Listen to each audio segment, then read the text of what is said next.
Hello, it's Wednesday the 19th of December 2012. Warm welcome along. Chris Reardon with today's United Kingdom talk, and the decorations are all up.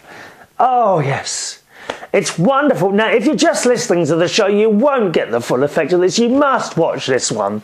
If you've never watched one before, simply go to www.unitedkingdomtalk.co.uk and look for the show dated Wednesday the 19th of December 2012, and there you will see me sitting among my wonderful Christmas decorations. The tree has now got little crackers and baubles and little angels hanging. Little angels are hanging. What else have we got there? Let me have a look. Oh, those sweet candy cane things hanging from the branches. Baubles, red, green. We've got mirror baubles. Oh, it's just wonderful. It really is. Behind me, on the shelf behind me, I've got a garland hanging with little red ribbons in there.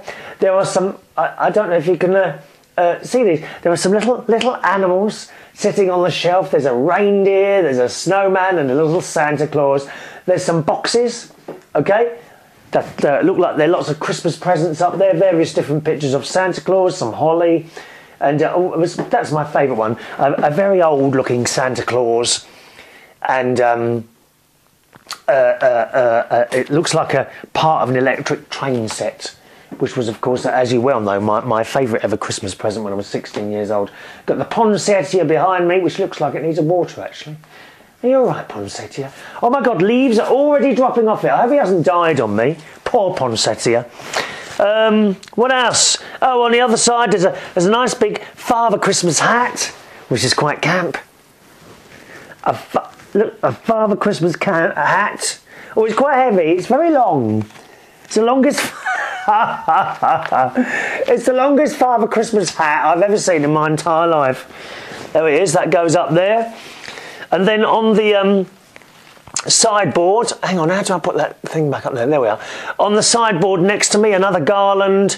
We've got red and gold socks hanging up there, and a great big bow on the end, and little nativity set on the Hifi system, which is a very old Hifi system I've got here. It doesn't even work anymore, to be honest. Or none of the lights work on it. It's got to be 20 years. I don't like to replace things until I absolutely have to. You know what I'm like. And another garland on the wardrobe there. So there we are. We're all Christmassy-fied. Ding dong merrily on high.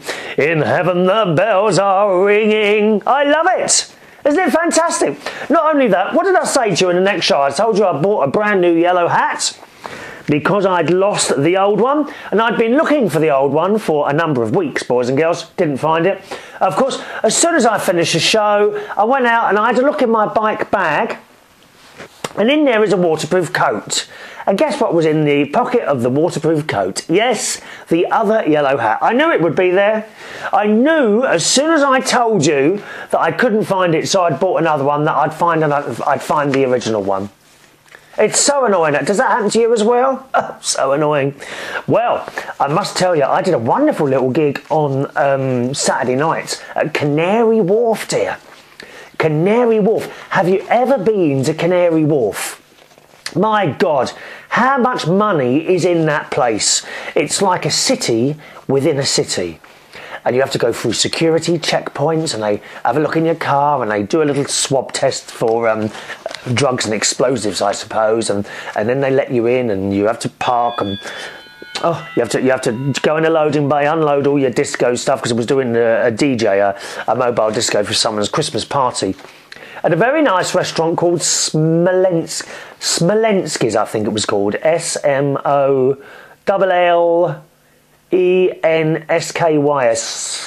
Smollensky's on the Canary Wharf. What a lovely place.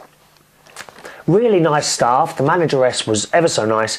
The people there, there was a little bit of a problem in that the party itself was mainly middle-aged men.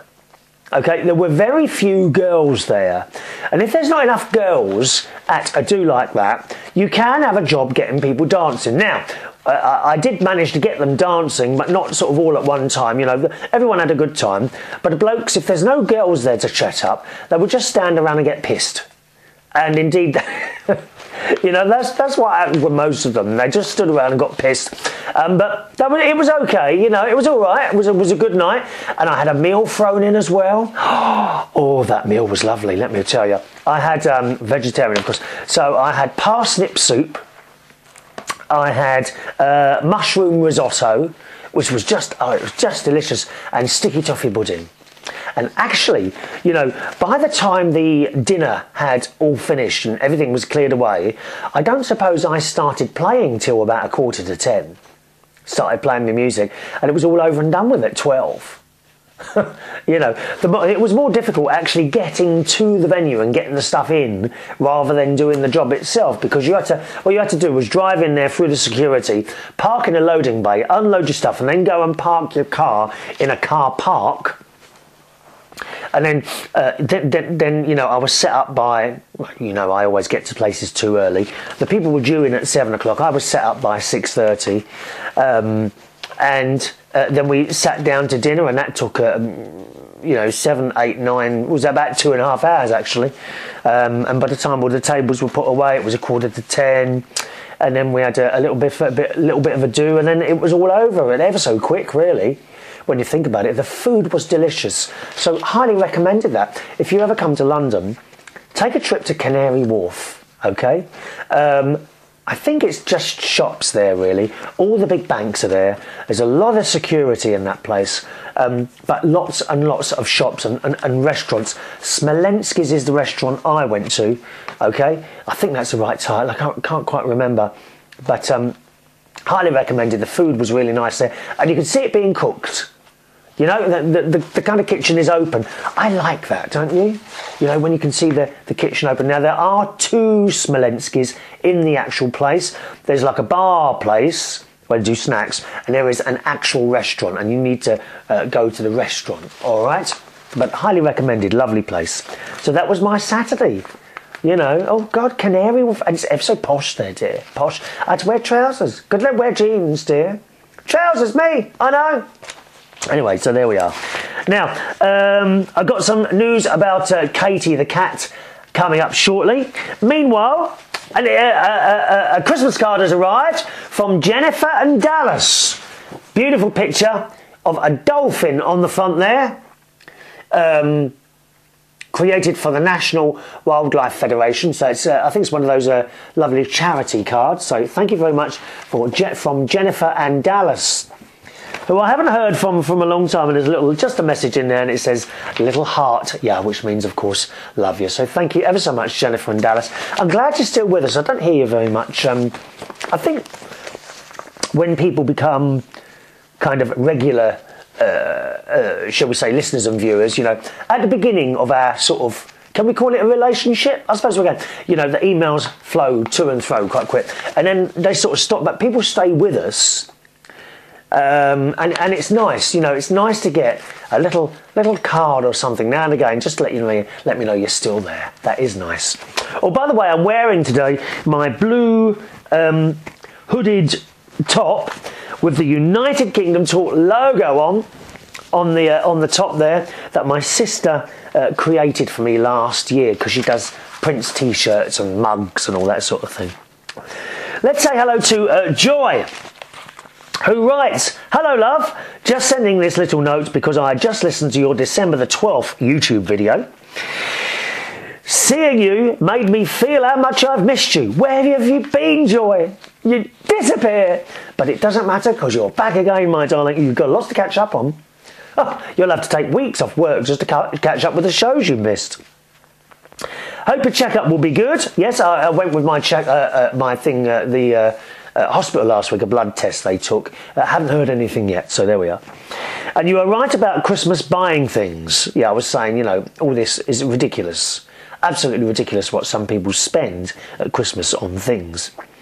And Joy says, "Well, I stopped. I gave away all my Christmas lights and decorations." Well, yeah, I mean, I can understand that. You know, I don't overdo it. I usually have a small tree, And that's about it now. To be honest, and I did tell you this in the last show, those of you watching the show, what you can see on screen is all my decorations. I don't bother with anything else in the room. So looking out in front of me, just normal walls, pictures, windows, settee. There's no decorations at all on that side of the room. I only kind of do it because I just feel it's Christmas and you would expect to see something, so kind of here it is, all right? Now also, that's the other thing. Those of you that watch the show, I did notice on the last show, it looked like I had a bit of a squint. Well, I didn't. Apparently, it was how the lights were set up. I'm not even sure they're right now, to be honest, but I've got 3 lights in front of me. And it made me look like I had a bit of a squint in one side, and I don't. So I might have to take that back about not having to spend too much on lighting. I think it's just the positioning on them, to be honest. Joy says, how is Katie? I've got some Katie news coming up for you very soon, okay? And yes, I love the TV series Merlin too, but I'm still on season 1. Oh, really? Where is that, Joy? Where do you watch? Where are they showing Merlin? Where you are? What channel was it on? Why are you only on season 1? We are on season 5, and it's the last lot. They're not making any more after this. Well, Chris, hope to catch you on the New Year's. Still love you sincerely, Jessie BT, the lovely Joy. Thank you very much, Jessie BT, and Jessie BT also writes via YouTube, saying, I love my coffees made at home, because we're talking about coffee, and poor Marge can't drink too much coffee because it affects her joints, I think it was. And Joy also says, well, Chris, on the subject of the pelican crossings, the pedestrian crossings, and I said to you, I notice a lot of people now don't bother pushing the button. They kind of hang around and wait for someone else to do it. And Joy says, I don't push the traffic button because we do have traffic lights there also. I just feel that if everyone pushes the button, then how would the other lanes ever move smoothly along? So I let the lights change equal the flow of traffic, which I understand.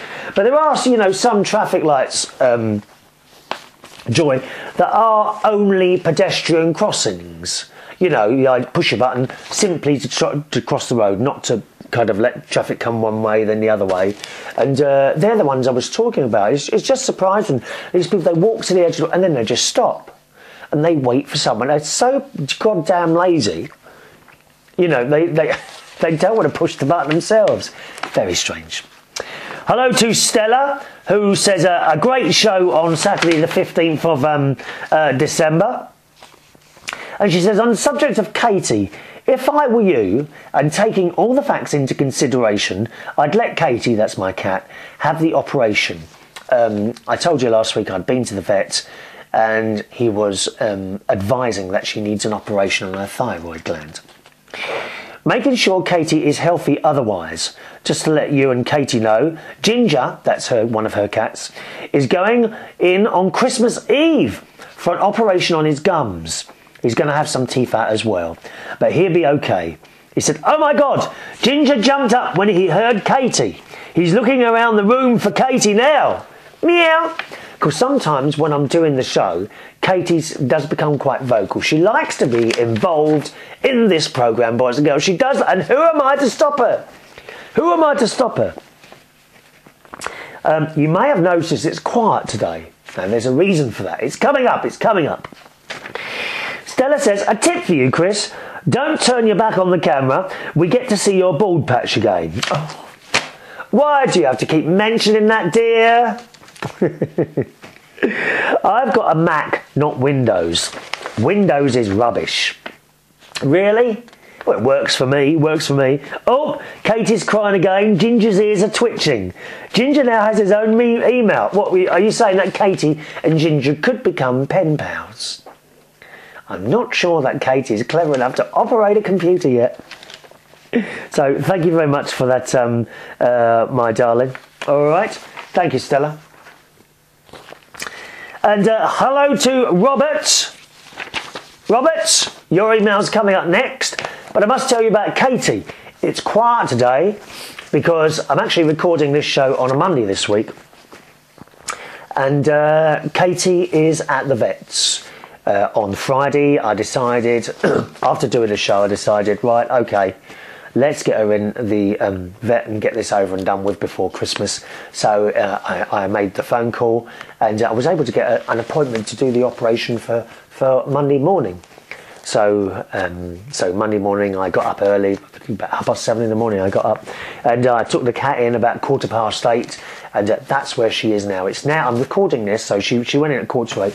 I'm recording this show, it's now, what is the time? Oh, I've moved the clock, haven't I? It's now coming up to coming up to 12:30 on a Monday afternoon. So by now the operation should have taken place, and they asked me to bring them back around lunchtime. So by the time I finish this show, I should be bringing them back and see how the operation went. They did give me a little a printout of what the cost was and what have you. I can't find that. It was all broken down into its various bits and pieces. All I can tell you that the cost, the total cost, comes to about £715, which is a hell of a lot of money. A hell of a lot of money. I don't mind paying it because it's for her health. You know, it is a lot to pay out in one go. But you do, you know, and then they said, oh, give us a ring after lunchtime. You know, I told my sister that, and she said, you ring them, £715, you know, and they're telling you to ring them. Do you know what I mean? And I do think, I don't see how they can qualify charging over. So, you know, obviously I'm going to have to go down there and pay, and that's it, and collect my cat later on. Hopefully that will sort her little problem out. But I just don't see how on earth it comes to £715. I've already had a little look on the internet, and apparently it's a fairly relatively quick and simple operation, you know. So, I mean, who knows? Who knows? I did have the bit of paper here to read you, but I don't know, put it down somewhere and I can't find it anywhere, so maybe on the next show, all right? Which will be the last one before Christmas Day. Hello to dear Robert in Iceland, who sent a number of emails in over the last few days, so they're all coming up now, Robert. And Robert starts with this one. Dear Chris, you asked me how our geothermal heating system works here in Iceland. I think I mentioned to you that I had been looking on the internet about do you know, I've got such an itchy nose at the moment. Oh, dear me. Have I got any tissues? No, of course. Oh, well, I have. Have I? No, no tissues. Oh, yes, I have. Let me give it a good blow and then we'll carry on. Sorry about this, boys and girls. A little blow on my nose. Oh, was that a ship going past? Okay, unload the stuff there. Unload the contraband straight into the docking area. Thank you. All right. So, Robert in Ireland, I was saying that I've been looking at these geothermal heating systems and kind of thinking a little bit about it. My boiler is 18 years old.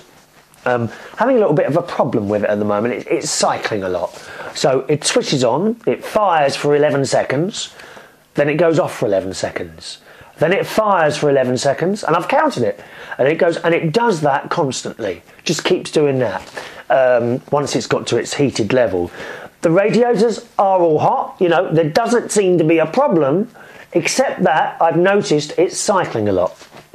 So I was looking at perhaps geothermal heat systems, but quite expensive, not something I could really afford at the moment. Dear Chris, you asked me how our geothermal heating system works here in Iceland, and was it similar to the system you had been considering? No, not really. I think we need a little geology lesson for today's show, if that's okay with you and the listeners. Iceland, which is where Robert is a young, well, when compared to its geological time, it is. Iceland sits astride two plates, those plates in the earth. The American plate and the European Asian one. The mid-Atlantic ridge is where the two plates are expanding, which means that yes, Iceland is getting bigger because the ridge runs down the middle of the island. The upwelling is the reason for all our volcanoes and earthquakes. The Earth's crust is very thin here, and hence we are sitting really on top of all this energy. For geologists out there, I know I skipped a lot of important stuff for now, but it would have only got in the way. In short, we do not have to dig very deep before things get a tad bit on the warm side. Stick a pipe into the ground and up comes bloody hot water. Is that right?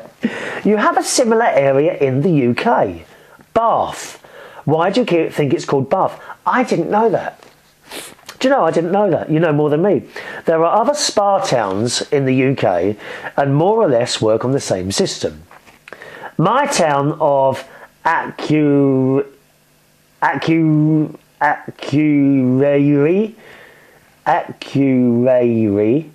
think that's how you say it, the capital of Northern Ireland, makes use of this system.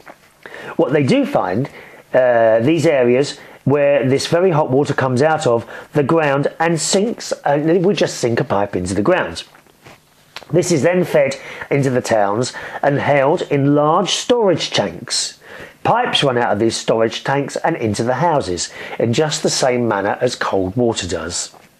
The hot water is then fed into the house and heats it via radiators. It's not a closed system as one might have in the UK. The water runs around the heating system and then out to the drain. Wow, really? So it doesn't circulate, so you use it once and it's gone. That's I didn't know it worked like that. Which may explain this notion that Iceland heats its roads. Well, yes, but all we are doing is making use of the waste hot water. Some houses, and we are considering doing this also, take the waste hot water and run this water through pipes in the path leading to our doors and then feed it into the drains. These systems are very good, and when set up correctly, the water leaving the house has most of its heat taken away to warm the house. In the centre of some towns, the shops do this to also keep ice off the roads outside their stores, hence the heating of the roads. Please don't feel concerned over this waste of water. It came from the ground and it was via one method or another returned to the ground unpolluted, I might add. Our carbon footprint is very low. Well, of course it would be, because you're not having to use any of the carbon fuels like gas or coal or anything, electricity. You're not having to use that to heat the water because it just comes out all hot already, doesn't it? For a country nearly the same size of England, and yet we have a population of around 300,000. Yes, about the same size as a town the UK may have. I hope this has helped and not sent too many people to sleep. It hasn't at all. He also sends in a cat, a picture of his cat, Mr. Weasley. Is it Weasley? Weasley, just a second. Where is it? A picture of... I've only printed it off in black and white because colour is so expensive. Dear. Little picture of his cat Weasley that is sent in there, which is rather nice. A picture of himself there as well somewhere. Now, where's that gone? Let's show you what... Oh, where's that gone now? Let's show you what Robert in Iceland looks like. There we are. I think, and he's standing next to two lads with football helmets on. I would assume they're your sons, are they? There's Robert in Iceland, and there's two little boys there. Are they playing? I'm guessing that's got to be ice hockey, is it? I guess that's ice hockey. So yeah, I've never played ice hockey. I can't do that ice skating, Robert. Oh God, I think was it last year or the year before I did try it, and it was just a bit of a nightmare, really.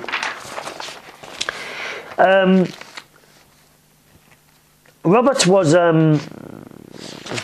where are we going now? Oh yes, Robert is also heavily into elves, boys and girls. Elves and little people that roam freely on the shores of Iceland. They do exist, and they roam freely on the shores of Iceland. Robert, I said to him, they must be very busy at the moment, the elves working. And Robert says, yes indeed, the little buggers are working hard. I sometimes shoot the odd one or two of them. This I find them a bit more keen to work harder. Oh, you don't shoot them, do you? I hope you don't shoot them, at point blank range, so poor little elves, dear. Or do you just fire a gun into the air? That would sound better to me, Please don't go around killing elves. Who's going to deliver the blooming presents this year? Or at least help load the sleigh up for Santa to deliver those presents. Nothing too serious though, they are tough little blighters. The trolls at this time of the year are the biggest problem I find. Perhaps not the best time to talk about this, but well, yes, look at this. They sort of get all romantic at this time of year. As you may know, the sunlight turns them to stone, and now that we have such little sunlight, well, they have time on their hands and they started feeling a little bit frisky, if you know what I mean. Please, we can't be talking about this sort of thing, Robert. Most people are not aware of this and think avalanches are usually a result of the trolls getting friendly. Look, do I have to draw a picture? No, you don't. Please don't send pictures of trolls doing such things. So all I'm saying is that one has to be careful, that's all. However, the elves are working hard at this time on year, fulfilling contract work for his nobbiness Santa Claus. Sad, really sad that adults don't believe in him. Well, I believe in him. Oh yes, I believe in Father Christmas. For he is one of the biggest criminals in history. He gives you some piece of old recycled crap and nicks your widescreen TV. And it never occurs to you that it was Santa all this time doing this. Look, I was having coffee with the old devil the other day, and we thought we heard sounds coming from the roof. His wife, Mrs. Claus, asked her husband if that was snow falling on her roof. No, he replied. It had just rained, dear. Did you get it? Rain, dear. Oh, please yourselves. Ha ha! The old ones are indeed the best. They certainly are. Oh, Robert, I've missed your emails, my friend. It's been a long, long time. Robert also writes here, just a few quick words on Windows 8 and why I'm holding off for it for quite some time. Remember, we mentioned Windows 8 on a previous show, and my friend Justin, who runs a pub that I used to work at, the Steam Coach in Hemel Hempstead. He's just bought a new laptop which has Windows 8 on it, and I went round to help him set it up, and it's almost a completely different operating system. You know, everything's moved. Why do they have to do that? Anyway, Robert says, from the look and feel of this version, it seems to be more designed towards a tablet type of computer, which is exactly what I thought. Also, and I know this might sound silly, but I have as others this trend towards good system, not so good system, and so it does seem alternate. Windows 7 was good, Windows Vista was not so good, and if you follow this back, right back to the DOS version, then you see this sort of pattern. Yes, so 7 was good. This 8 is, so 9 should be better, shouldn't it? Granted, it's not that precise, but there is something. Absolutely, I've noticed that. So, where did we go then? XP was the best one, wasn't it? XP was fantastic. Did we go from what before XP was Windows 97? Which didn't seem to be much different from 95 to me. Yes, we're going back some time now. The changes to iTunes are strange, and I see no reason for them, as indeed I didn't, you know. Sure, it works fine now, and I noticed an update was released a day or so ago. I put this feeling down to getting new shoes. You just have to break them in, and for the most part, we don't like change. Well, I don't. No, I don't either. I just don't understand why they have to keep changing these bloody operating systems. There's nothing wrong with what we had.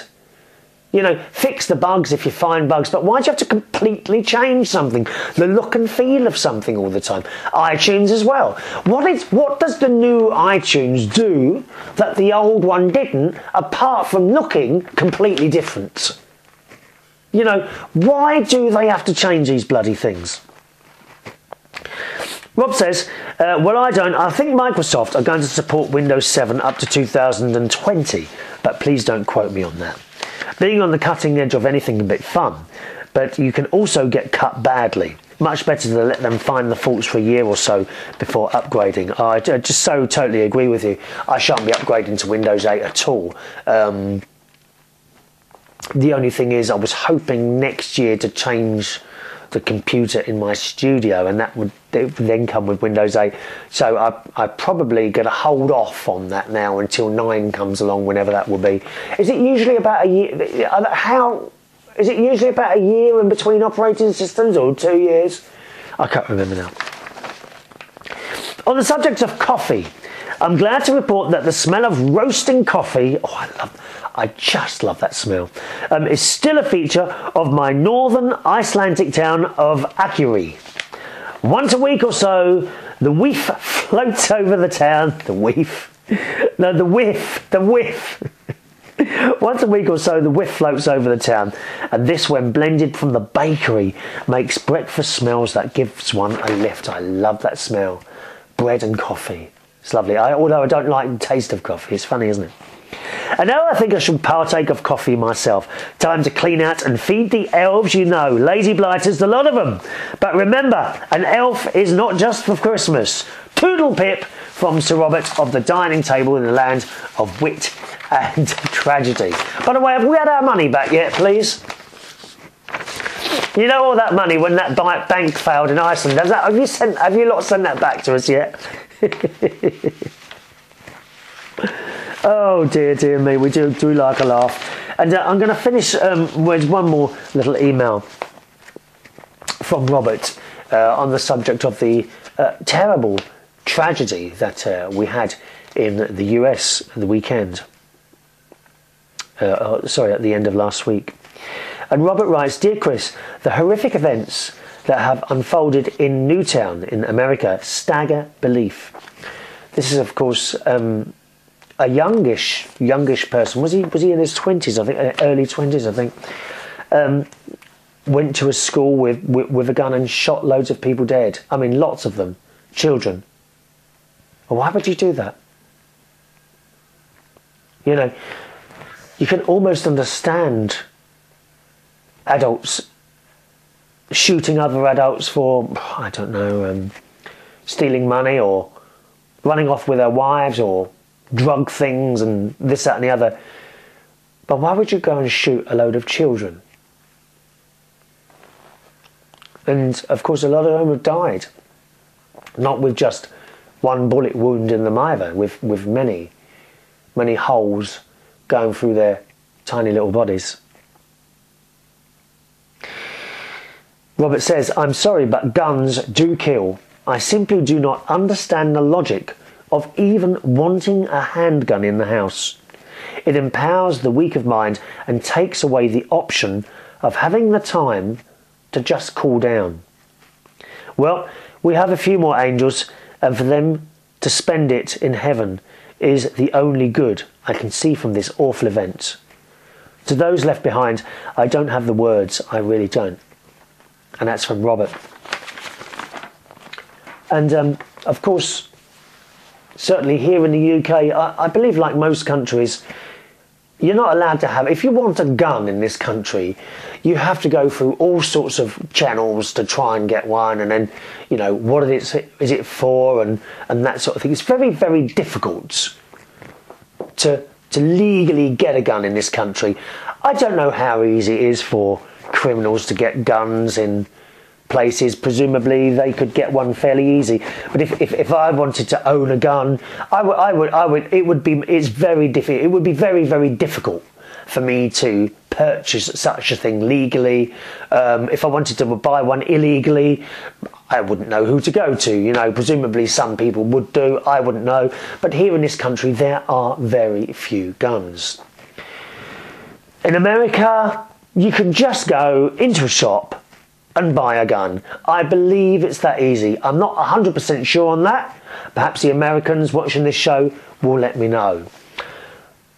Some people would say that it's not the gun that kills someone, it's the person holding it. But if that person was never given the option of having a gun in the first place, they wouldn't be able to use it, would they? And I do hope Obama brings in some sort of law that outlaws handguns. Now, in America, there are big groups of people that want to own guns all the time, and I think because of votes and that sort of thing, that maybe once again, even though children have been killed, nothing will happen.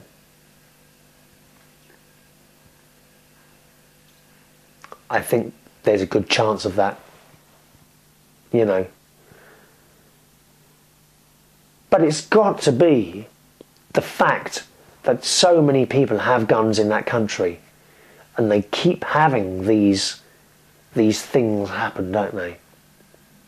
Over the last few years, there's been a run of things happening. Once in a cinema, in a school, shopping centre. Wasn't there one in a hospital as well, where someone's just gone into a place with a gun and shot loads of people?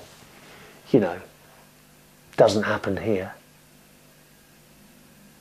Or maybe very rarely. Wasn't there somewhere in Scotland once, I think it happened, but you know, nowhere near as much as it happened in the States. We rarely hear in the UK of someone being shot. You know, someone normal like you and me being shot. Usually it's something to do with drugs or money. Okay, the normal person walking around, going about his or her everyday business, does not get shot. But in America, it happens. And in America, you can own a handgun. I mean, it doesn't take a fool to marry the two up and realise the reason that so many people are shot in America is because everyone's got a bloody gun. Anyway, that's my thoughts on the subject. If you've got any at all, send them in. My email address is chris@unitedkingdomtalk.co.uk. Now, if you've sent a Christmas card in to the postal address, I will, by this show, not have got it, and I won't now get it until just after Christmas. So hopefully if you have sent something in, then I will be able to pick that up after Christmas, and of course I will still read them out. Okay, that's it from the show today. I'm just waiting for my mate to come round, Ronnie. We're going out to a little bit of a dinner out today. I think we're going to have fish and chips in a hotel somewhere. You know, I just fancy that, and then shortly after that I shall ring up about Katie and see how she's getting on, and hopefully on Saturday's show I'll have some good news for you about my cat, and hopefully everything will have gone well. And I am sitting here worrying, really. You know, what can you do? See you on the next show on Saturday. My email address, chris@unitedkingdomtalk.co.uk. You have a nice day. Bye-bye.